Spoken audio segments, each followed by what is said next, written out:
Hello guys, welcome to DD academy. अपने जो CDP के MCQs चल रहे हैं जी, अज फिर तुहाडी एक नवी वीडियो जिहदे कुछ होर आप MCQs में देखांगे। शुरू करते हैं फिर अपनी वीडियो नूं, जिहदे सब तो पहला क्वेश्चन तुहाडे कोल हैगा the ability to think about language as a system is. भाषा बारे एक प्रणाली के रूप में सोचण की योग्यता, यानी कि भाषा नूं सोचण की योग्यता। ठीक है, भाषा तुहाडा की हैगा, मतलब कि एक एबिलिटी है टू थिंक, मतलब भाषा बारे की सोचना। मैं हुण तुहाडा की है सोचण दे नाल संबंधित आ गया, यानी कि मतलब कि कॉग्निटिव कंट्रोल दे विच होणगियां चीज़ां ते बुद्धि दे कंट्रोल दे विच होणगियां चीज़ां ते भाषा की गल हो रही है। तो ability to think about language नूं कंट्रोल करना है कि यह तुहाडा रेफरेंशियल कम्यूनीकेशन आ जाता है, या फिर तुहाडा स्पीच रजिस्ट्रेशन कह सकते आप इस योग्यता नूं कि, या फिर इनू बायलिंगुअलिज्म बोलांगे, या फिर तुहाडा मेटा लिंग्विस्टिक अवेयरनैस बोलांगे। तो की बोलांगे इस योग्यता नूं? इहदा सही उत्तर हैगा जी तुहाडा option number D. Option number D Meta linguistic awareness. Meta linguistic awareness का मतलब आ गया तुहाडा, मतलब कि भाषा नूं की कीता जा रहा, कंट्रोल करांगे आपां बाय माइंड। ठीक है जी, तो मेटा लिंग्विस्टिक अवेयरनैस जिथे भाषा के प्रति अवेयरनैस होगी भी की बोलना, किद्दां बोलना, किवें बोलना। ठीक है, मेटा लिंग्विस्टिक अवेयरनैस। इसके बाद चलते हैं आप अगले प्रश्न के वल। तो अगला प्रश्न हैगा जी तुहाडा,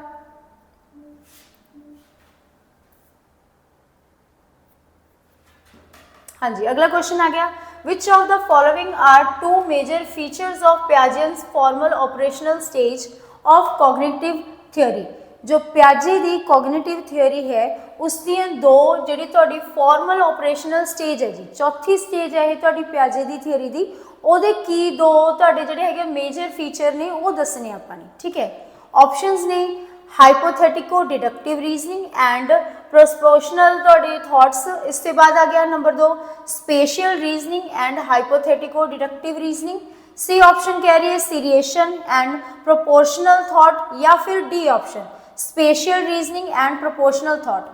हुण फॉर्मल स्टेज चौथी स्टेज है। ठीक है, 12 तो बाद जो बच्चे की उम्र हो जाती है जी, तो वह जो माइंड है, ठीक है, वो की होंगे तुहाडा, जिवें आपां कहंदे ना कंप्यूटर वांग वर्क करना शुरू कर दिंदा है। ठीक है, तुहाडा जिहड़ा हैगा लॉजिकल्स लगने शुरू हो जाते हैं ना, लॉजिकल थिंकिंग बच्चे की शुरू हो जाती है, साइंटिफिक थिंकिंग शुरू हो जाती है। जिवें हुण कैलकुलेशन करनी है तो पेपर पेन चक्कन की जरूरत नहीं है, बच्चा माइंड दे विच कैलकुलेशन करना शुरू कर दिंदा है। तो उस थिंकिंग नूं की बोलदे आ, उहनूं बोलदे आ तुहाडा हाइपोथेटिकल डिडक्टिव रीजनिंग। तो ये कदों होंदी है?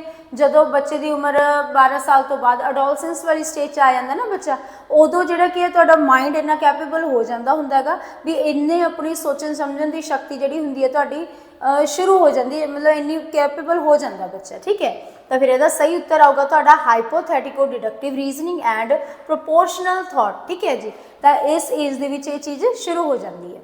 इससे बाद अगला क्वेश्चन हैगा अपना,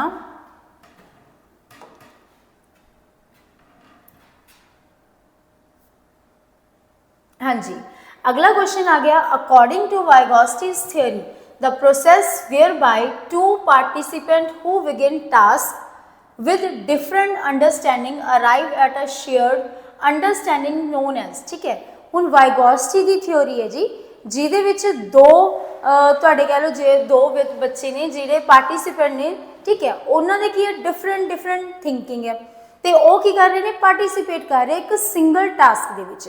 तो इनू आपां की बोलांगे कि यह तुहाडा इंटर सब्जैक्टिविटी है, या फिर स्काफोल्डिंग है, या फिर गाइडेड पार्टिसिपेशन है, या फिर रेसिप्रोकल पार्टिसिपेशन है। ठीक है, हुण दो बच्चे ने, दोनों की सोचण समझण की शक्ति की है डिफरेंट है, तो सेम टास्क में परफॉर्म कर रहे हैं। ठीक है, फिर हुण दो व्यक्ति ने जिन्हों की सोचण की शक्ति अलग अलग है, ठीक है, वो की करनगे हुण आपस विच अपने जो थॉट प्रोसैस है, अपने जो थिंकिंग प्रोसैस है, जो अपने जो आइडियाज़ ने वो एक दूजे के नाल एक्सचेंज करनगे। ठीक है, वो अपनी थिंकिंग के अनुसार बच्चा कुछ करूगा, दूजा बच्चा करूगा, बट वो फिर एक दूजे को जो देखणगे तो होगा ना, एक दूजे के नाल की होगी पता चलूगा, एक दूजे के थॉट्स के बारे पता चलूगा। तो इसनूं की बोलते हैं?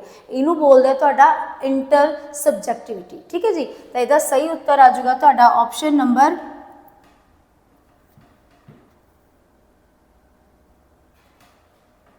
1 सेकेंड।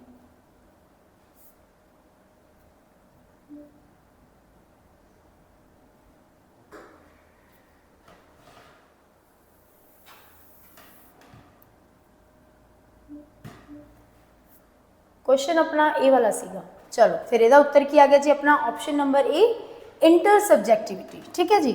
अगला प्रश्न है अपना according to Lawrence Kohlberg children can not maintain the consistency of their gender, the attain understanding only gradually moving through the following stages। ਉਹਨੇ लॉरेंस कोलबर्ग ਦੀ ਇੱਕ ਥਿਉਰੀ ਹੈ, ठीक है, जिसका नाम की है जी ਤੁਹਾਡਾ जेंडर कंसिस्टेंसी। ਇੱਥੇ ਹੀ ਤੁਹਾਡਾ ਨਾਮ ਵੀ ਮੈਂਸ਼ਨ ਹੈ जेंडर कंसिस्टेंसी। ठीक है जी। ਹੁਣ ਕੋਲਬਰਗ ਦੀ ਇਹ ਥਿਉਰੀ ਹੈ ਤੇ ਉਹਨਾਂ ਦੇ ਅਨੁਸਾਰ ਕਹਿੰਦੇ ਬੱਚਾ ਕੀ ਮੈਨੇਜ ਨਹੀਂ ਕਰ ਪਾ ਰਿਹਾ ਆਪਣੇ ਥਾਟਸ ਨੂੰ।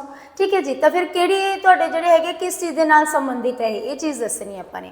ਹੁਣ ਜਿਹੜੀ ਤੁਹਾਡੀ ਥਿਉਰੀ ਹੈ ਨਾ ਇਹ ਥਿਉਰੀ ਦੇ ਵਿੱਚ 3 ਸਟੇजेस ਨੇ ਜਿਹੜੀ ਕਿ ਕੋਲਬਰਗ ਦੁਆਰਾ ਦਿੱਤੀ ਗਈ ਹੈ ਤੇ ਤਿੰਨੇ ਦੇ ਤਿੰਨੇ ਸੀਕੁਐਂਸ ਨੂੰ ਤੁਸੀਂ ਧਿਆਨ ਦੇ ਵਿੱਚ ਰੱਖਣਾ ਵੀ ਪਹਿਲੀ ਸਟੇਜ ਕਿਹੜੀ ਆਊਗੀ, ਦੂਜੀ ਸਟੇਜ ਕਿਹੜੀ ਆਊਗੀ, ਤੀਜੀ ਸਟੇਜ ਕਿਹੜੀ ਆਊਗੀ। ਤੇ ਇਹਦੇ ਵਿੱਚ ਆਪਣੇ ਤੋਂ ਸਟੇजेस ਹੀ ਪੁੱਛੀਆਂ ਹੋਈਆਂ ਨੇ ਵੀ ਪਹਿਲੀ ਸਟੇਜ ਕਿਹੜੀ ਹੈ, ਦੂਜੀ ਸਟੇਜ ਕਿਹੜੀ ਹੈ, ਤੀਜੀ ਸਟੇਜ ਕਿਹੜੀ ਹੈ। ਆਰਡਰ ਵਾਈਜ਼ ਚੀਜ਼ਾਂ ਲਗਾਉਣੀਆਂ ਨੇ। ऑप्शन ने ਤੁਹਾਡੀਆਂ ਜਿਵੇਂ जेंडर स्ट्रगल हो गया, ठीक है, दूसरा हैगा ਤੁਹਾਡਾ जेंडर स्टेबिलिटी होगी, जेंडर कंसिस्टेंसी होगी। पहली ऑप्शन ये कह रही है कि ये सही सीक्वेंस है। अगला देखते हैं जी अगली ऑप्शन की कह रही है gender lability, gender struggle, gender stability, या फिर gender labelling, gender stability, gender consistency. D option है gender labelling, gender struggle, gender stability. ਇਹਦਾ ਹੁਣ ਸਹੀ ਉੱਤਰ ਕੀ ਹੈ ਤੁਹਾਡਾ? ਇਹਦਾ ਸਹੀ ਉੱਤਰ ਹੈਗਾ ਆਪਸ਼ਨ ਨੰਬਰ ਸੀ। ਆਪਸ਼ਨ ਨੰਬਰ ਸੀ ਦੇ ਵਿੱਚ ਤਿੰਨੋਂ ਦੀਆਂ ਤਿੰਨੋਂ ਸਟੇजेस ਸਹੀ ਸੀਕੁਐਂਸ ਦੇ ਵਿੱਚ ਲੱਗੀਆਂ ਹੋਈਆਂ ਨੇ। ਜੈਂਡਰ ਲੇਬਲਿੰਗ, ਜੇ ਹੁਣ ਆਪਾਂ ਇਹਦੀ ਥਿਉਰੀ ਦੀ ਥੋੜੀ ਡਿਸਕਸ਼ਨ ਕਰੀਏ, ਜੈਂਡਰ ਲੇਬਲਿੰਗ ਦਾ ਮਤਲਬ ਕੀ ਹੁੰਦਾ ਹੈ ਵੀ ਜਦੋਂ ਬੱਚੇ ਦਾ ਜਨਮ ਹੁੰਦਾ ਨਾ ਉਸ ਤੋਂ ਬਾਅਦ ਮਤਲਬ ਆਪਾਂ ਕਹਿ ਦਈਏ 2-2.5 ਸਾਲ ਤੱਕ ਬੱਚੇ ਦੀ ਜਿਹੜੀ ਅੰਡਰਸਟੈਂਡਿੰਗ ਹੁੰਦੀ ਹੈ ਉਹ ਕਿੱਦਾਂ ਦੀ ਹੁੰਦੀ ਹੈ, ਤਾਂ ਉਹ ਇੱਦਾਂ ਦਾ ਮਤਲਬ ਕਿ ਉਹਦੀ ਸੋਚਣ ਸ਼ਕਤੀ ਹੁੰਦੀ ਹੈ ਵੀ ਸਾਹਮਣੇ ਅਗਰ ਕਿਸੇ ਬੱਚੇ ਨੇ मान लो लड़की है जी उन्हें जरा की है जी सूट पा रखे लड़के वाला, ठीक है, बॉय कट है, तो फिर वो बच्चे की जी थिंकिंग होंगी है जो उसके नाल दे बच्चे होंगे उन्होंने थिंकिंग होंगी है भी एक ही एक बॉय है जी, ठीक है, बॉय मूव बॉय वाला ट्रीटमेंट मिलना शुरू हो जाता है आपके नालदियां दे नालों। ठीक है जी। हुण जे एक लड़की आ लड़का है उन्हें मान लो कोई कुड़ियां वाले कपड़े पाए हुए ने तो फिर सामने वाले जो उहदे नाल दे बच्चे होंगे ने वो सोचते हैं भी एक ही एक जिहड़ी कि तुहाडी गर्ल है, ठीक है, तो इहनूं जेंडर लेबलिंग बोलते हैं। मतलब कि डिफरेंस का पता नहीं है, जेंडर का बॉय गर्ल का पता नहीं, जस्ट अपीयरेंस की हो रहा है, सामने की दिख रहा है उहदे अकॉर्डिंग की है जी बच्चे आपकी एक धारणा बनाते हैं भी ये मुंडा तो एक कुड़ी है। ठीक है। इसके बाद अगली ऑप्शन तुहाडी अगला की आ जाता है जेंडर स्टेबिलिटी। जो बच्चे फिर थोड़े जे वड्डे होंगे ने 3-5 साल के जो हो जाते हैं 5-6 साल के है ना, तो उदों फिर उन्होंने इस चीज़ की क्लैरिटी हो जाती होंगी है भी अगर ये बॉय है ना ये बॉय वड्डा होकर मेल बनूगा तो जो गर्ल है वड्डी होकर एक फीमेल बनूगी, एक औरत बनूगी। तो फिर जो बच्चे खेडते हैं तो फिर मुंडे जोड़े होंगे आप फादर का रोल प्ले करते हैं, ठीक है, भी पता उन्होंने भी बॉय है तो वड्डा होकर फादर बनूगा, औरत है तो वड्डी होकर मदर बनूगी। ठीक है, तो होंगी जेंडर स्टेबिलिटी। इससे बाद आएगा तुहाडा जेंडर कंसिस्टेंसी। इत्थे जेंडर कंसिस्टेंसी नहीं आंदा, जेंडर कॉन्सटेंसी आऊगा। ठीक है जी। जेंडर कॉन्सटेंटी का मतलब कि जो बच्चे इस तो भी वड्डे हो जाते हैं 7-8 साल की उम्र के आ जाते हैं उदों उन्होंने पक्के तौर पर पता लग जाता होंगे भी हाँ जी ये फीमेल है ये मेल है। उन्होंने की चेंजिस ने है ना फिजिकल वाइज तो जिमें भी कह लीए तुहाडे उदां दे उन्होंने मतलब एक जी लड़की प्रॉपर लड़की वाला जो है बिहेव करना शुरू कर देंदी है जिमें लड़कियां या औरतां करनगियां। एक जो लड़का होंदा उहदे विच मैनिज्म वाले जिहड़े होंदे उदां दा बिहेव करना शुरू कर दूगा। तो मतलब उत्थे उन्होंने अपने जेंडर की जिहड़ी हुंदी है हुण क्लैरिफिकेशन हो चुकी है, वो आ जाता तुहाडा जेंडर कॉन्सटेंसी। ठीक है, सही उत्तर आ जाऊगा तुहाडा ऑप्शन नंबर सी। इससे बाद आ गया जी तुहाडा अगला प्रश्न, ते अगला प्रश्न है अपना, हाँ जी, there are 2 basic type of intermediate reinforcement schedules, they are, ठीक है, 2 प्रकार की रीइंफोर्समेंट यानी कि पुनर्बलन। पुनर्बलन की होंगे जी, ठीक है, एक तो कह लो आप कि फोर्स जिहदे नाल कि आपां बच्चे की उत्तेजना वधाउने है ना उन्होंने बोलते हैं रीइंफोर्समेंट। तो 2 प्रकार की रीइंफोर्समेंट होंगी है, किहड़ी है? पहली ऑप्शन की कह रही है कि कॉन्टीन्यूस स्कैड्यूल ते इंटरवल स्कैड्यूल की ए वाली होंगी है, या फिर बी ऑप्शन है तुहाडी interval schedule and ratio schedule की ए वाली होंगी है जी। थर्ड ऑप्शन की कह रही है interval schedule and slot schedule, ते डी ऑप्शन स्लॉट स्कैड्यूल ते कॉन्टीन्यूस स्कैड्यूल। इसका सही उत्तर है तुहाडा ऑप्शन नंबर बी, रीइंफोर्समेंट 2 प्रकार की। ठीक है, केड़ी केड़ी? इंटरवल स्कैड्यूल, इंटरवल यानी कि समय के अनुसार जो आप की है समय के आधार के उपर तुहाडा की है रेनफोर्समेंट दी जाऊगी। ठीक है, समय के आधार पर भी दो प्रकार की, एक तुसीं की है इंटरवल जिहड़ा हैगा फिक्स रखते हो, एक नॉन फिक्स। जिवें आपां कह दईए भी हर रोज़ बच्चे नूं की देनी है, आपां ने एक रेनफोर्समेंट देनी है। ठीक है, तो हर रोज़ है तो मतलब कि इंटरवल है, समय का अंतराल है, अपने फिक्स प्रपोर्शन के चीज़ां चल रही ने। दूजा ना थोड़ा नॉन फिक्स, हफ्ता देती उसके बाद नहीं दी, महीने बाद देती, 15 दिनों बाद देती, तो वो चीज़ होगी जिहदे अपना इंटरवल फिक्स नहीं है। ठीक है, वो आ जाएगा थोड़ा। दूजा आ जाता रेशो स्कैड्यूल, रेशो स्कैड्यूल यानी कि अनुपात के आधार के उपर। हुण ये भी दो प्रकार का हो गया, फिक्स रेशो तो non fix ratio. Fix ratio जिवें एग्जाम्पल लैके चलिए, बच्चे ने सूँ 10 प्रश्न सही करके दिखाते, तुसीं 10 प्रश्नों तो बाद उन्होंने शाबाश देती।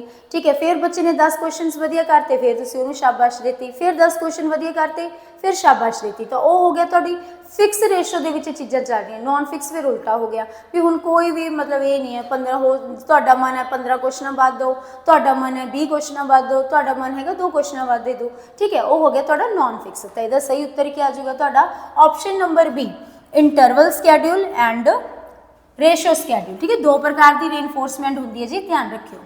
इससे बाद आ जाता है अपना अगला प्रश्न, तो अगला प्रश्न हैगा तुहाडा, हाँ जी, personal factor the physical and social environment and behaviour all influences and all influenced by each other. Bandura calls this interaction of the forces as, ਹੁਣ ਬੰਡੂਰਾ ਦੀ ਇੱਕ ਤੁਹਾਡੀ ਥਿਓਰੀ ਹੈ ਹੋਰ, ਠੀਕ ਹੈ, ਜਿਹਦੇ ਵਿੱਚ ਕੀ ਹੈ ਜੀ ਤੁਹਾਡੇ ਗੱਲ ਕੀਤੀ ਗਈ ਹੈ ਫਿਜ਼ੀਕਲ ਤੇ ਸੋਸ਼ਲ ਇਨਵਾਇਰਨਮੈਂਟ ਦੀ ਵੀ, ਇਹਨਾਂ ਦੋਨਾਂ ਦੀ ਇੰਟਰੈਕਸ਼ਨ ਦੇ ਨਾਲ ਬਿਹੇਵੀਅਰ ਮੇਨਟੇਨ ਹੁੰਦਾ ਬੱਚੇ ਦਾ। ਠੀਕ ਹੈ, पर्सनल फैक्टर, एक पर्सनल फैक्टर जिहदे उपर प्रभाव पैंदा किहदा, फिजिकल का ते सोशल इन्वायरमेंट का। जो फिजिकल जिहड़े अपनी जो फिजियोलॉजी का फिजिकल तुहाडा फैक्टर हो गया, सैकेंड हो गया तुहाडा सोशल इन्वायरमेंट। तो दोनों के नाल की है बिहेवियर मॉडिफाई हुंदा, बिहेवियर के उपर की है प्रभाव पैंदा अपना, है ना। तो इस चीज़ नूं की किया गया कि ये तुहाडी मॉडलिंग का कॉन्सैप्ट आ जाता है, या फिर स्ट्रेंथनिंग इनहिबिशन आ जाती है, या फिर रेसिप्रोकल डिटरमिनिज्म आ जाता है, या फिर तुहाडा राइपल इफैक्ट आ जाता है। हुण बंडूरा दी है फैक्चुअल क्वेश्चन है, ध्यान दे विच रखना है। ठीक है, ये कॉन्सैप्ट बंडूरा द्वारा दिता गया, तो इसका नाम हैगा तुहाडा रेसिप्रोकल डिटरमिनिज्म। इसका मतलब की है जी, इंटरैक्शन होएगी कि फिजिकल एंड सोशल इन्वायरमेंट की, जिदों तो बनेगा बिहेवियर। ठीक है, सो नैक्सट क्वेश्चन आ जाता है अपना इससे बाद,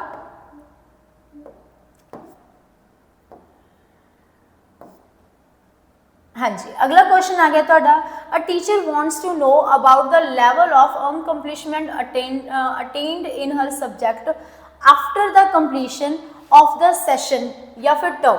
she takes test to complete this objective, this type of assessment she is doing is typically. ठीक है, हुण एक टीचर है, इन्होंने की किया जी, ठीक है, एक ही कर रही है, मतलब टीचर ने कि बच्चे को जिन्होंने पढ़ाया तो उन्होंने जो टीचिंग लर्निंग प्रोसैस वो कंप्लीट हो गया। हुण कंप्लीट होने तो बाद इत्थे क्या है ना तुहाडा, इत्थे इन्होंने की क्या कहते in her subject after completion of the session, session complete हो चुकी है, टर्म कंप्लीट हो चुकी है।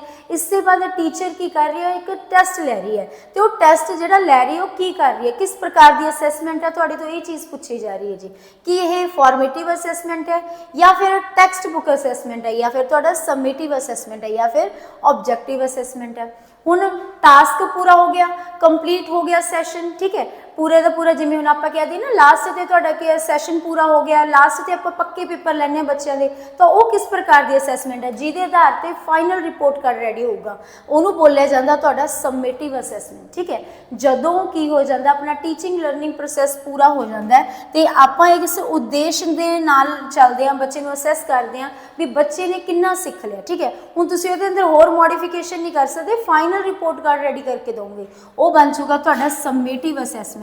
जदों कंप्लीट हो जाता है अपना सैशन या फिर टर्म जिहड़ा टेस्ट लैने आपां वो हुंदे तुहाडी समेटिव। बट जेकर तुसीं तुहाडा टीचिंग लर्निंग प्रोसैस चल रहा है उहदे विच ही बच्चे नूं असैस करन दी कोशिश कर रहे हो या जानन दी कोशिश कर रहे हो भी बच्चा वाकई सीख रहा है, कितना सीख लिया, कितना हजे सीखना बाकी है, ये चीज़ जदों तुसीं असैस करदे हो तो उहनूं बोलिया जांदा तुहाडा फॉर्मेटिव असैसमेंट। ठीक है, during the teaching learning process चल रहा है उहदे दौरान जिहड़ा तुसीं असैस कर रहे हो बच्चे नूं उहनूं फॉर्मेटिव असैसमेंट बोलदे आ।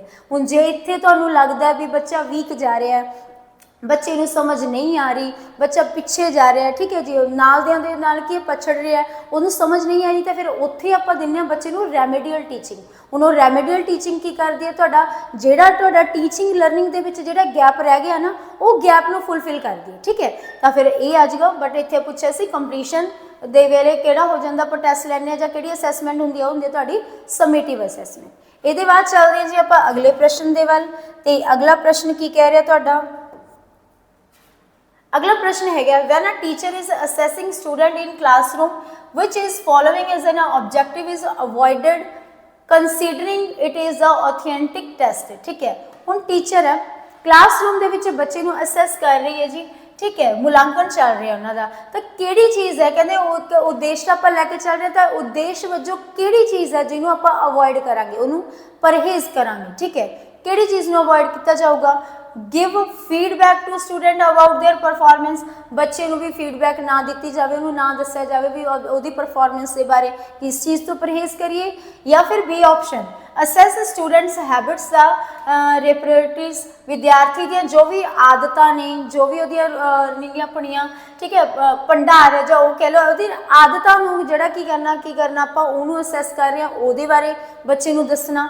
ठीक है, नैक्सट की कह रहे थोड़ा minimise needless and demoralisation comparison among student, बच्चे दे अंदर जिहड़ी कि तुहाडी उहनूं डीमोरलाइज करना। ठीक है, मतलब कि बच्चा सीख रहा उहनूं कंपेयर करना दूजे दे नाल।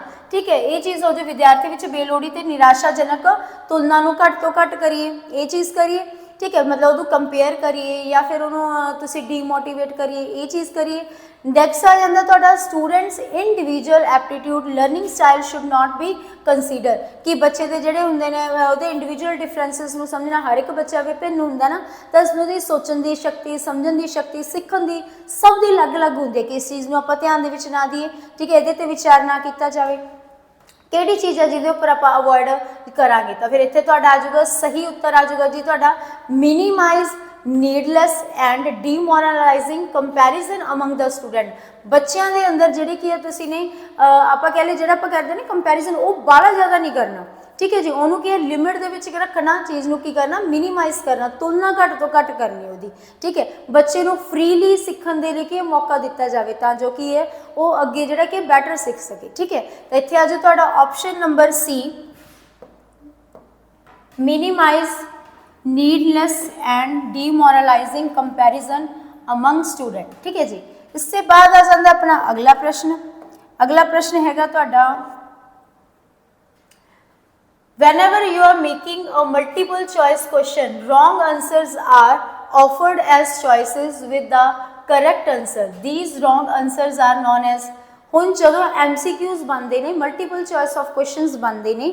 ठीक है, वो की होंगे एक प्रश्न है जी, तो वह तुहाडे कोल की होंदियां ने, 4 ऑप्शंस दित्तियां होंदियां ने, जिहदे विच एक ऑप्शन अपनी सही होंदी है, बाकी दी 3 की होंदियां ने रॉन्ग। फिर वो जिहड़ियां 3 रॉन्ग ऑप्शंस पाईयां होईयां ने, वो पाउण दा कारण की हुंदा है। ठीक है, काहदे वास्ते पाईयां जांदियां ने वो तुहाडीआं, कि तुहाडा डिस्ट्रैक्टर्स के वजों काम करदियां ने, वो मतलब कि भटकाउण की कोशिश करदियां ने, या फिर स्टैम मूल रूप पोर्टफोलियो या तुहाडा रूब्रिक्स किस चीज़ का काम करदियां ने, तुहाडीआं जिहड़ियां रॉन्ग ऑप्शंस होंदियां ने, तो बच्चे का किते ना किते डिस्ट्रैक्ट करने की कोशिश करदियां ने।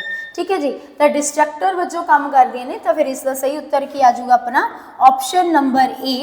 ठीक है, कई बार होंगे ना जो अपने क्वेश्चन होंगे ने, वो 2 मैक्सीमम 2 ऑप्शंस अजिहियां होंदियां ने जिहड़ियां की होंदियां ने बिल्कुल नेड़े दी होंदियां ने, क्लोजली एक दूजे के नाल रिलेट होंदियां ने। ठीक है, फिर उहदे विचों भी तुसीं सही तां ही उत्तर लभ पाओगे जेकर तुहानूं कॉन्सैप्ट की पक्की जानकारी है। ठीक है जी, तो इहदा आ जाएगा तुहाडा ऑप्शन नंबर ए, डिस्ट्रैक्टर वजों काम करदियां ने वो तुहाडीआं अदर 3 या 4 ऑप्शंस। इससे बाद आ गया जी अपना अगला प्रश्न।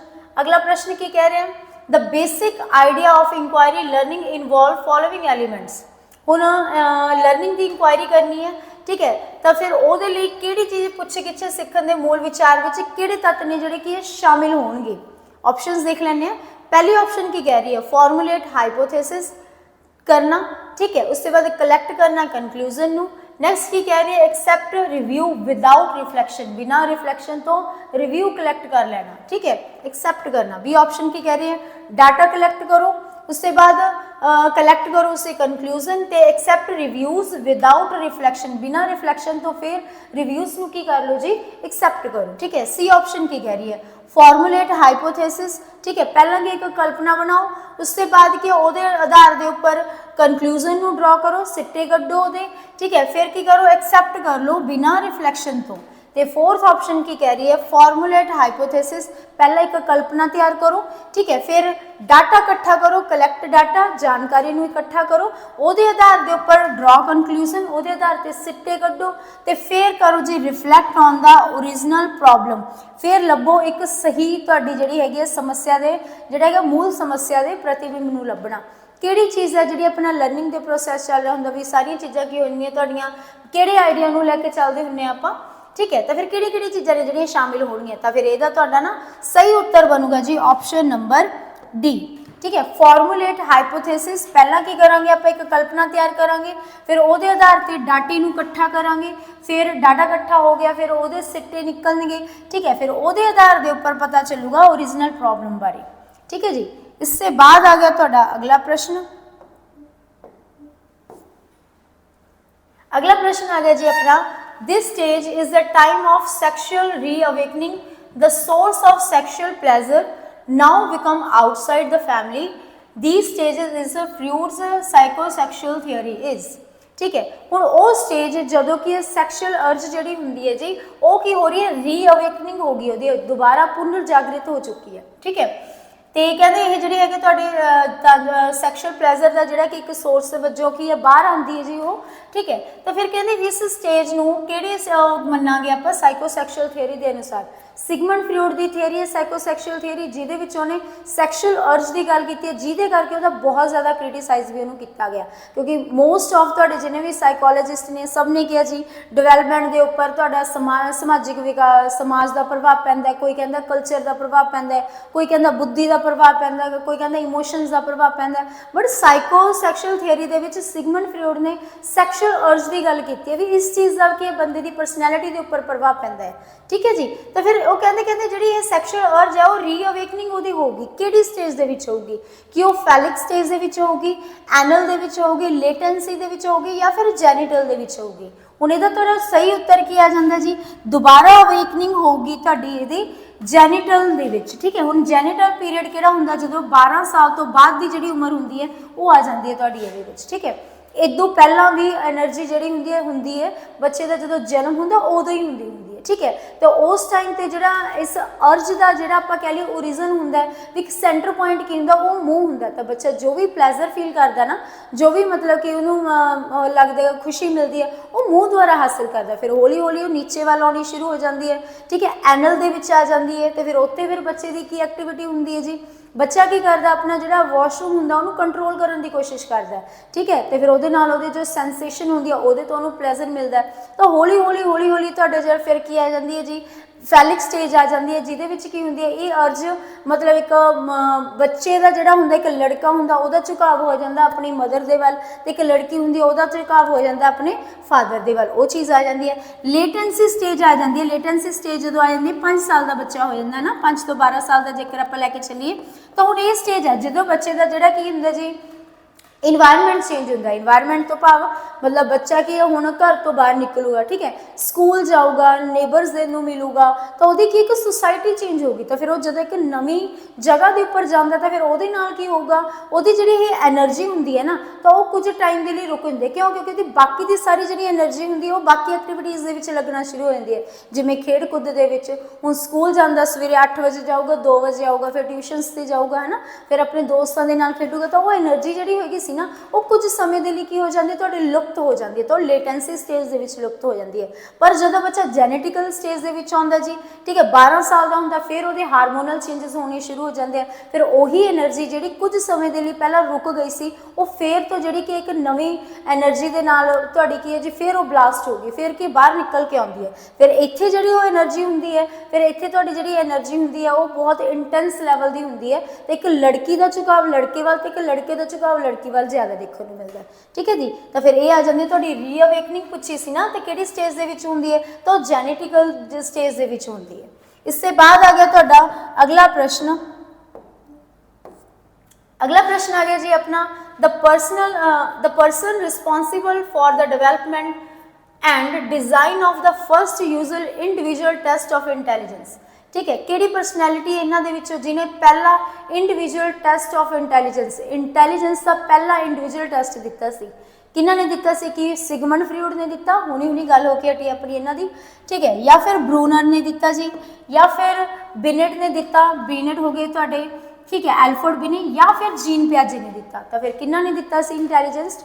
पहला टेस्ट इंटैलीजेंस का दिता सी तुहाडा इंडिविजुअल टेस्ट ऑफ इंटैलीजेंस बिने ने। कदों दिता?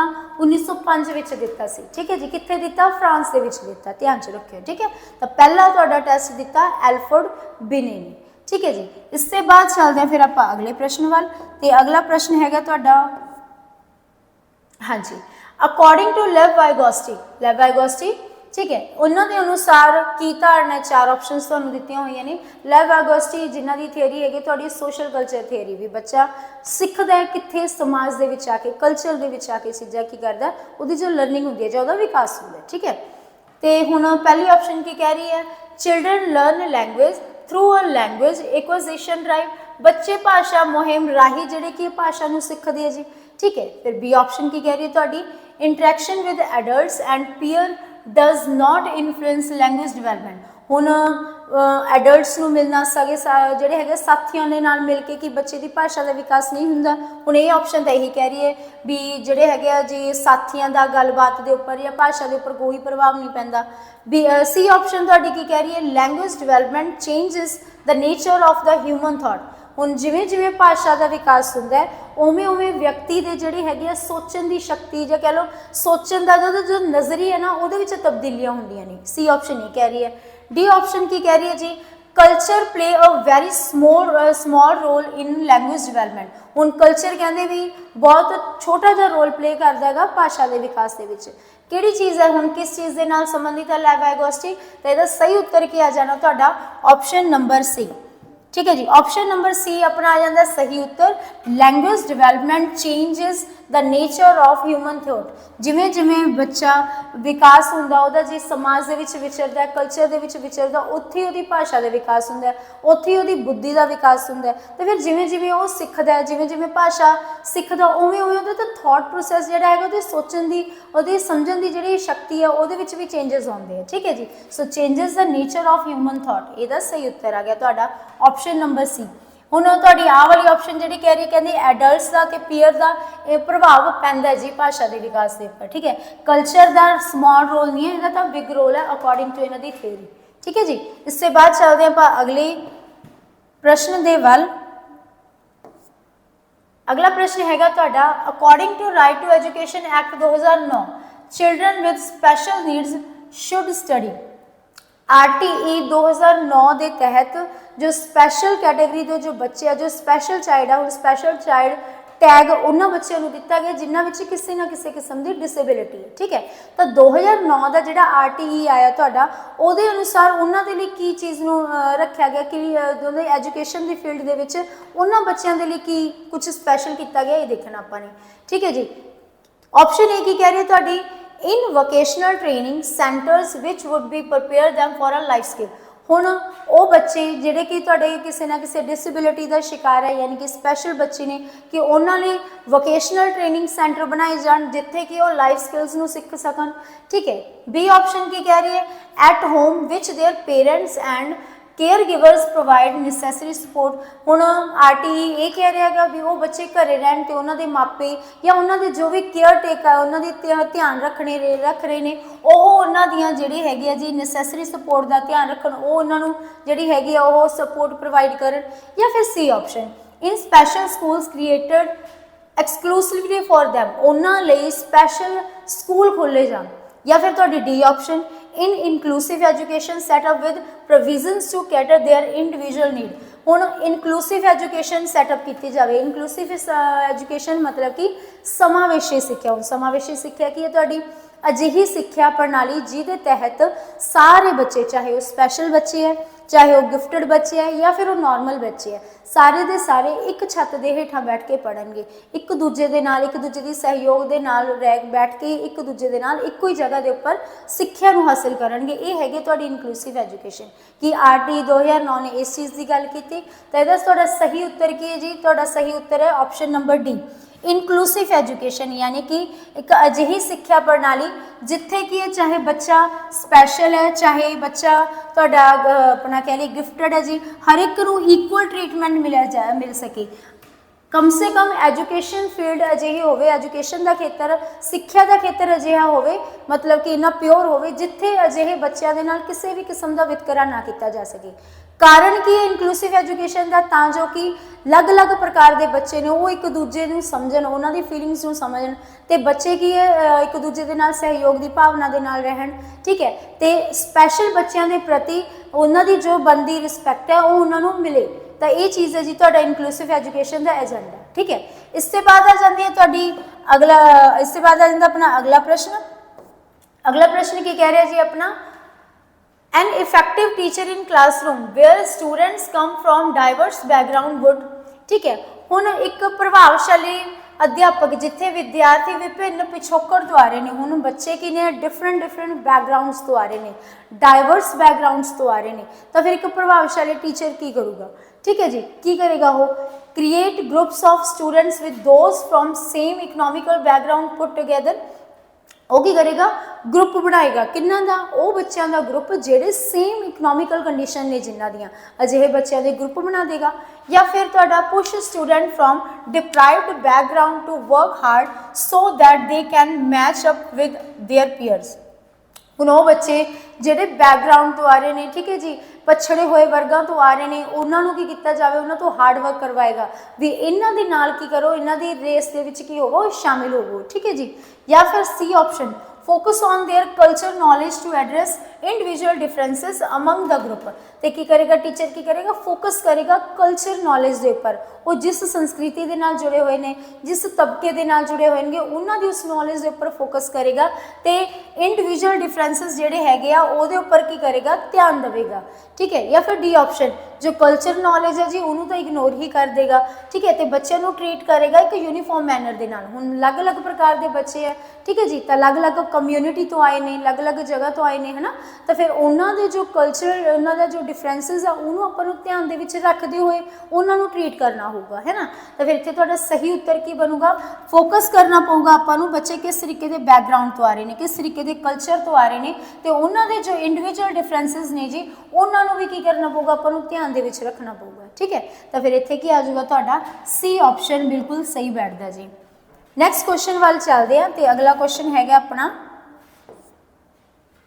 हाँ जी, according to Piaget's cognitive development theory a cohesive repeatable action sequence processing component actions that are the tightly interconnected and governed by core meaning is referred as a which of the following। पियाजे की जो बोधात्मक विकास का सिद्धांत है जी, ਉਹਦੇ ਵਿੱਚ आ गया ਤੁਹਾਡਾ cohesive, ठीक है, या फिर तुहाडा कह लिए अपन रिपीटिव एक्शनस जिहड़े कि तुहाडे तालमेल या दोहराए जाने वाले जिहड़े तुहाडे एक्शनस ने सीक्वेंस दे विच चलदे ने। ठीक है जी, क्रियाक्रमबद्ध जिस विच कि कंपोनेंट क्रियावां द्वारा हुंदियां नेगियां, ਉਹਦੇ ਵਿੱਚ ਕੀ ਹੈ, इस चीज़ ਦੇ कहते मुख मजबूती ਦੇ ਨਾਲ जुड़ियां हुई चीज़ां ਕਿਹੜੀਆਂ ਨੇ ਤੁਹਾਡੀਆਂ?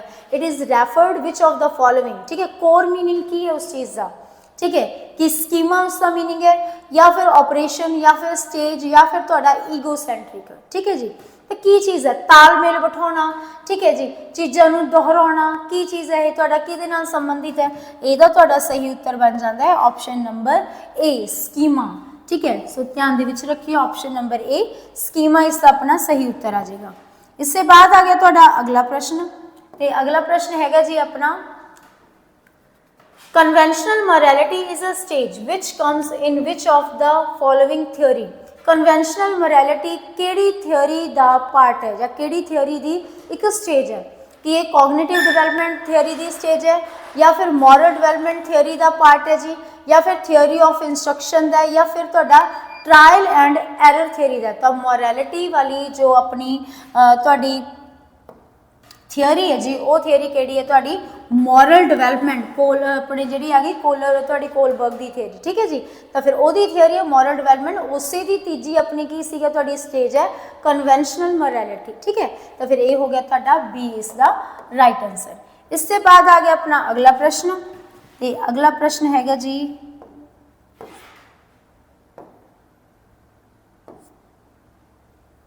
अगला प्रश्न आ गया which theory is based on the principle that learner construct new ideas new concepts upon based on upon existing knowledge. ਤਾਂ ਤੁਹਾਡੀ ਜਿਹੜੀ ਹੈਗੀ ਕਿਹੜੀ ਥਿਓਰੀ ਹੈ ਜਿਹੜੀ ਇਸ ਸਿਧਾਂਤ ਦੇ ਉੱਪਰ ਆਧਾਰਿਤ ਹੈ ਕਿ ਬੱਚੇ ਸਿੱਖਦੇ ਨੇ, ਕਿੱਦਾਂ ਸਿੱਖਦੇ ਨੇ, ਆਪਣੀ ਜੋ ਉਹਨਾਂ ਦੀ ਜੋ ਐਗਜ਼ਿਸਟਿੰਗ ਨੌਲੇਜ ਹੈ, ਯਾਨੀ ਕਿ ਜੋ ਉਹਨਾਂ ਕੋਲ ਨੌਲੇਜ ਹੈ ਉਹਦੇ ਆਧਾਰ ਤੇ ਉੱਪਰ ਹੀ ਉਹ ਆਪਣੇ ਜਿਹੜਾ ਹੈਗਾ ਅੱਗੇ ਨਵੇਂ ਗਿਆਨ ਦਾ ਨਿਰਮਾਣ ਕਰਦੇ, ਨਵੇਂ ਵਿਚਾਰਾਂ ਦਾ ਨਿਰਮਾਣ ਕਰਦੇ ਆ। ਤਾਂ ਕਿਹੜੀ ਥਿਓਰੀ ਹੈ ਤੁਹਾਡੀ, ਕਿਹੜੀ ਥਿਓਰੀ ਦਾ ਇਹ ਪ੍ਰਿੰਸੀਪਲ ਹੈ ਜੀ ਕਿ ਇਹ ਸੋਸ਼ਲ ਕੰਸਟਰਕਟਿਵਿਜ਼ਮ ਦਾ ਹੈ ਜਾਂ ਫਿਰ ਕੋਗਨੀਟਿਵ ਕੰਸਟਰਕਟਿਵਿਜ਼ਮ ਦਾ ਹੈ ਜਾਂ ਫਿਰ ਰੈਡੀਕਲ ਦਾ ਜਾਂ ਫਿਰ ਤੁਹਾਡਾ ਸਪਾਇਰਲ ਕੰਸਟਰਕਟਿਵਿਜ਼ਮ ਦਾ। ਤਾਂ ਫਿਰ ਇਹਦਾ ਸਹੀ ਉੱਤਰ ਕੀ ਹੈ ਤੁਹਾਡਾ option number B cognitive constructivism. Cognitive constructivism ਬੋਧਾਤਮਕ ਰਚਨਾ ਦਾ ਤੁਹਾਡੀ ਅੱਗੇ ਰਚਨਾਵਾਦ ਦਾ ਇਹ ਸਿਧਾਂਤ ਹੈ ਕਿ ਬੱਚੇ ਸਿੱਖਦੇ ਨੇ ਕਿੱਦਾਂ, ਜੋ ਉਹਨਾਂ ਕੋਲੇ ਨੌਲੇਜ ਹੈ ਉਹਦੇ ਆਧਾਰ ਦੇ ਉੱਪਰ ਉਹ ਆਪਣੀ ਨਵੇਂ ਗਿਆਨ ਦੀ ਸਿਰਜਣਾ ਕਰਦੇ ਆ, ਠੀਕ ਹੈ ਜੀ। ਤਾਂ ਆਪਸ਼ਨ ਨੰਬਰ ਬੀ ਇੱਥੇ ਤੁਹਾਡਾ ਸਹੀ ਬੈਠੇਗਾ। ਇਸ ਤੋਂ ਬਾਅਦ ਆ ਗਿਆ ਫਿਰ ਆਪਣਾ ਅਗਲਾ ਪ੍ਰਸ਼ਨ, ਤੇ ਅਗਲਾ ਪ੍ਰਸ਼ਨ ਹੈਗਾ ਜੀ ਆਪਣਾ which of the following is a characteristic of self awareness in the model of emotional intelligence। emotional intelligence ਦਾ ਜੋ ਮੋਡਲ ਹੈ ਉਹਦੇ ਅਨੁਸਾਰ self awareness ਦਾ ਕੀ ਵਿਸ਼ੇਸ਼ਤਾ ਹੈ, self awareness ਕੀ ਹੈ, ਠੀਕ ਹੈ। ਆਪਸ਼ਨਸ ਨੇ know how to control impulses, ਭਾਵਨਾਵਾਂ ਨੂੰ ਕਿੱਦਾਂ ਕੰਟਰੋਲ ਕੀਤਾ ਜਾਵੇ, ਕਿ ਇਹ ਇਸਦਾ ਜਿਹੜਾ ਹੈਗਾ ਤੁਹਾਡਾ ਕੀ ਵਿਸ਼ੇਸ਼ਤਾ ਜੀ। know your own emotional strategies and weaknesses, ਆਪਣੇ ਖੁਦ ਦੀ ਇਮੋਸ਼ਨਸ ਨੂੰ ਸਮਝਣਾ, ਠੀਕ ਹੈ, ਉਸੇ ਆਪਣੇ ਵੀਕ ਪੁਆਇੰਟਸ ਨੂੰ ਸਮਝਣਾ, ਆਪਣੀ ਜਿਹੜੀ ਹੈਗੀ ਹੈ ਤੁਹਾਡੀ ਵੀਕਨੈਸਿਸ ਨੂੰ ਸਮਝਣਾ, ਆਪਣੀ ਸਟਰੈਂਥ ਨੂੰ ਸਮਝਣਾ ਕਿ ਇਹ ਹੈ ਤੁਹਾਡੀ ਸੈਲਫ ਅਵੇਕਨੈਸ, ਠੀਕ ਹੈ। ਜਾਂ ਫਿਰ ਸੀ option able to set small steps to achieve large goal, ਠੀਕ ਹੈ ਜੀ, ਛੋਟੇ ਛੋਟੇ ਸਟੈਪ ਲੈਣਾ ਤਾਂ ਜੋ ਕਿ ਇੱਕ ਵੱਡਾ ਜਿਹੜਾ ਗੋਲ ਹੈਗਾ, ਵੱਡੇ ਜਿਹੜਾ ਆਪਣਾ ਟੀਚਾ ਹੈਗਾ ਉਹਨੂੰ ਪ੍ਰਾਪਤ ਕੀਤਾ ਜਾ ਸਕੇ। ਜਾਂ ਫਿਰ D option able to get along with others, ਦੂਜਿਆਂ ਦੇ ਨਾਲ ਮਿਲ ਕੇ ਰਹਿਣ ਦੇ ਜਿਹੜੇ ਹੈਗੇ ਆ ਉਸ ਦੇ ਯੋਗ ਬਣਨਾ। ਕੀ ਹੈ ਜੀ ਤੁਹਾਡਾ ਸੈਲਫ ਅਵੇਅਰਨੈਸ। ਸੈਲਫ ਅਵੇਅਰਨੈਸ ਦਾ ਮਤਲਬ ਕੀ ਹੈ, ਆਪਣੀ ਜਾਣਕਾਰੀ ਹੋਣੀ, ਤੁਹਾਡੀ ਇਮੋਸ਼ਨਸ ਦੀ ਗੱਲ ਹੋ ਰਹੀ ਹੈ ਨਾ, ਤਾਂ ਆਪਣੇ ਇਮੋਸ਼ਨਸ ਦੇ ਪਤਾ ਹੋਣਾ ਵੀ ਕਿੱਥੇ ਕਦੋਂ ਕਿੰਨੇ ਇਮੋਸ਼ਨਸ, ਮਤਲਬ ਆਪਣੇ ਇਮੋਸ਼ਨਸ ਨੂੰ ਕੰਟਰੋਲ ਕਰਨਾ, ਠੀਕ ਹੈ, ਹਾਵੀ ਨਾ ਹੋਣ ਦੇਣਾ, ਠੀਕ ਹੈ। ਕੰਟਰੋਲ ਇਮੋਸ਼ਨਸ ਨੇ ਉਹਦੀਆਂ ਸਟ੍ਰੈਟੇਜੀਜ਼ ਤੇ ਉਹਦੀਆਂ ਵੀਕਨੈਸਿਸ ਨੂੰ ਕੀ ਕਰਨਾ, ਉਹਨਾਂ ਨੂੰ ਜਾਣਨਾ ਤੁਹਾਡਾ ਆ ਜਾਊਗਾ ਸੈਲਫ ਅਵੇਅਰਨੈਸ, ਠੀਕ ਹੈ। ਤਾਂ ਇਹਦਾ ਸਹੀ ਉੱਤਰ ਆ ਗਿਆ ਤੁਹਾਡਾ option number B know your own emotional strategies and weakness। इससे बाद आ गया अपना अगला प्रश्न। अगला प्रश्न आ गया जी who gave the concept of extroversional and introversional of trait theory of personality। सो जो ਤੁਹਾਡੀ ਪਰਸਨੈਲਿਟੀ ਦੀ ਜੋ ਥਿਓਰੀ ਹੈ ਜੀ, ਠੀਕ ਹੈ, ਕਿਹੜੇ ਤੁਹਾਡੇ ਸਾਈਕੋਲੋਜਿਸਟ ਨੇ ਜਿਨ੍ਹਾਂ ਨੇ ਪਰਸਨੈਲਿਟੀ ਨੂੰ ਦੋ ਪਾਰਟਸ ਦੇ ਵਿੱਚ ਡਿਵਾਈਡ ਕੀਤਾ। ਇੱਕ ਤੁਹਾਡਾ ਕਿਹਾ ਉਹਨਾਂ ਨੇ ਐਕਸਟ੍ਰੋਵਰਜ਼ਨ ਤੇ ਦੂਜਾ ਤੁਹਾਡਾ ਇੰਟਰੋਵਰਜ਼ਨ। ਐਕਸਟ੍ਰੋਵਰਜ਼ਨ ਬਾਹਰਮੁਖੀ, ਠੀਕ ਹੈ, ਜਿਹੜੇ ਕਿ ਜ਼ਿਆਦਾ ਸਮਾਜ ਦੇ ਵਿੱਚ ਘੁਲਣ ਮਿਲਣਗੇ। ਇੰਟਰੋਵਰਜ਼ਨ ਜਿਹੜੇ ਆਪਣੇ ਆਪ ਦੇ ਵਿੱਚ ਲੀਨ ਰਹਿਣ ਵਾਲੇ, ਠੀਕ ਹੈ, ਅੰਤਰਮੁਖੀ। ਤਾਂ ਕਿੰਨਾਂ ਨੇ ਜਿਹੜੀ ਹੈਗੇ ਪਰਸਨੈਲਿਟੀ ਨੂੰ ਦੋ ਪਾਰਟਸ ਦੇ ਵਿੱਚ ਡਿਫਾਈਨ ਕੀਤਾ ਜੀ, ਕਿ ਕਾਰਲ ਜੰਗ ਦੀ ਥਿਓਰੀ ਹੈ ਇਹ, ਜਾਂ ਫਿਰ ਤੁਹਾਡੀ BF ਸਕਿਨਰ ਦੀ ਹੈ, ਜਾਂ ਫਿਰ ਐਲਬਰਟ ਬੰਡੂਰਾ, ਜਾਂ ਫਿਰ ਕ੍ਰੋ ਐਂਡ ਕ੍ਰੋ। ਤਾਂ ਇਸ ਦਾ ਸਹੀ ਉੱਤਰ ਹੈਗਾ ਤੁਹਾਡਾ ਆਪਸ਼ਨ ਨੰਬਰ ਏ। ਕਾਰਲ ਜੰਗ ਨੇ ਜੋ ਪਰਸਨੈਲਿਟੀ ਹੈ ਉਹਦੇ ਦੋ ਪਾਰਟਸ ਦੇ ਵਿੱਚ ਡਿਵਾਈਡ ਕੀਤਾ। ਇੱਕ ਤੁਹਾਡੇ ਉਹਨਾਂ ਨੇ ਕਿਹਾ ਵੀ ਇੰਟਰੋਵਰਟ ਪਰਸਨੈਲਿਟੀ ਹੁੰਦੀ ਹੈ, ਇੱਕ ਹੁੰਦੀ ਹੈ ਐਕਸਟ੍ਰੋਵਰਟ ਪਰਸਨੈਲਿਟੀ, ਠੀਕ ਹੈ ਜੀ। ਚਲੋ ਤਾਂ ਫਿਰ ਇਹਦਾ ਉੱਤਰ ਕੀ ਆ ਗਿਆ ਤੁਹਾਡਾ ਆਪਸ਼ਨ ਨੰबर ए। इससे बाद चलते हैं फिर अपन नेक्स्ट। चलो जी हो चुके ने अपने प्रश्न। चलो जी तो फिर ये हो चुके ने तुहाडे अज दे MCQs, ठीक है, जिहड़े कि प्रीवियस पेपर्स दे विच ले गए सी। ते जेकर तुहानूं लग रहा तुहानूं कुछ चीज़ समझ नहीं आई तो तुसीं कॉमेंट सैक्शन दे विच अपना जो भी क्वेरी है उन्होंने दस सकते हो, पूछ सकते हो, ठीक है जी। तो फिर इस तरीके दे नाल तुहाडी अगे होर सीरीज़ ने वो भी कंटिन्यू रहूगी। हर एक सबजैक्ट के तुहानूं MCQs प्रोवाइड किए जा रहे हैं, तो तुसीं उन्हां दा फायदा लै सकते हो तो ईजीली अपने टैसट नूं जिहड़ा कि क्रैक कर सकते हो। तो फिर अज दे लई इन्ना ही, धन्यवाद। हाँ जी, क्लास कवर हुई तो होप सो ये क्लासेज है जो PSET प्रिपरेशन में काफ़ी ज़्यादा फायदा कर रही होंगे। ਇਸ ਤੋਂ ਇਲਾਵਾ ਪੀਐਸਟੈਟ ਦੀ ਪ੍ਰੀਪਰੇਸ਼ਨ ਨੂੰ ਇੱਕ ਵੱਡਾ ਪੁਸ਼ ਦੇਣ ਦੇ ਲਈ ਅਸੀਂ ਤੁਹਾਡੇ ਲਈ 30,000 ਪਲੱਸ MCQs ਦੀ ਇੱਕ ਟੈਸਟ ਸੀਰੀਜ਼ ਲੈ ਕੇ ਆਏ ਹਾਂ ਤੇ ਇਹ ਟੈਸਟ ਸੀਰੀਜ਼ ਤੁਹਾਨੂੰ ਸਿਰਫ 299 ਦੇ ਮਿਨੀਮਮ ਪ੍ਰਾਈਸ ਤੋਂ ਤੁਸੀਂ ਇਹਨੂੰ ਬਾਏ ਕਰ ਸਕਦੇ ਹੋ, ਉੱਥੋਂ ਇਸ ਦੀ ਸਟਾਰਟਿੰਗ ਹੈ ਤੇ ਇਸ ਨੂੰ ਤੁਹਾਨੂੰ ਕੋਈ 6 ਮਹੀਨਿਆਂ ਦੇ ਲਈ ਜਾਂ ਸਾਲ ਦੇ ਲਈ ਲੈਣਾ ਕੰਪਲਸਰੀ ਨਹੀਂ ਹੈ, ਤੁਹਾਡੀ ਚੋਇਸ ਹੈ। ਤਾਂ ਅਗਰ ਤੁਸੀਂ ਮੰਥਲੀ ਬਾਏ ਕਰਨਾ ਚਾਹੁੰਦੇ ਹੋ 3 ਮੰਥ ਲਈ, 6 ਮਹੀਨਿਆਂ ਲਈ ਜਾਂ 12 ਮਹੀਨਿਆਂ ਲਈ, ਉਹ ਤੁਹਾਡੀ ਚੋਇਸ ਰਹੇਗੀ। 30,000 ਪਲੱਸ MCQ ਅਸੀਂ ਵੱਖਰੇ ਸਰੋਤਾਂ ਤੋਂ ਇਹਦੇ ਵਿੱਚ ਕੰਬਾਈਨ ਕੀਤਾ ਤੇ ਟੈਸਟ ਸੀਰੀਜ਼ ਇੰਨੀ ਕਿ ਜ਼ਿਆਦਾ ਅਸੀਂ ਬੈਟਰ ਬਣਾਈ ਹੈ ਕਿ ਅਗਰ ਤੁਸੀਂ ਪ੍ਰੈਪਰੇਸ਼ਨ ਕਰ ਵੀ ਨਹੀਂ ਪਾ ਰਹੇ ਜਾਂ ਤੁਹਾਡੀ ਪ੍ਰੈਪਰੇਸ਼ਨ ਵੀਕ ਚੱਲ ਰਹੀ ਹੈ, ਤੁਸੀਂ ਟੈਸਟ ਸੀਰੀਜ਼ ਨੂੰ ਬਾਰ-ਬਾਰ ਰਿਪੀਟ ਕਰ ਲੈਂਦੇ ਹੋ ਤਾਂ ਤੁਹਾਡਾ ਪੀਐਸਟੈਟ ਹੈ ਕਾਫੀ ਹੱਦ ਤੱਕ ਉਹਦੇ ਕਲੀਅਰ ਹੋਣ ਦੇ ਚਾਂਸਸ ਬਣੇ ਰਹਿਣਗੇ। ਇਹ ਟੈਸਟ ਸੀਰੀਜ਼ ਤੁਹਾਨੂੰ ਮਿਲੇਗੀ ਜੀ DD Academy ਭੀਖੀ ਐਪ ਦੇ ਉੱਪਰ ਤੇ ਇਹ ਐਪ ਤੁਹਾਨੂੰ play store and app store ਦੋਨਾਂ ਦੇ ਉੱਪਰ ਅਵੇਲੇਬਲ ਮਿਲੇਗੀ।